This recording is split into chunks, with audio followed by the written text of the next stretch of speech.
తొందరపాటు మాట తిట్టు ఎవరినైనా మన బంధువుల్ని మిత్రుల్ని నీలాపనిందలు వేసి తిట్టే ముందు బాగా ఆలోచించుకో. అలా అనవసరంగా నిందించిన వాళ్ళు రామాయణంలోనే బాధలు పడ్డారు, మహానుభావులు మామూలు వాళ్ళు కాదు.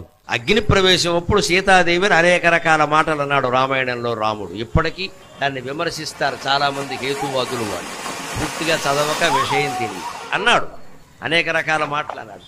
భర్తగా నిన్ను కాపాడాను నేను, నీ ఇష్టం వచ్చిన చోటుకి వెళ్ళొచ్చు అన్నాడు. అంతకంటే అవమానం ఉందా? ఆ మాట ఎందుకు రాముడి నోట వచ్చిందో తెలుసా?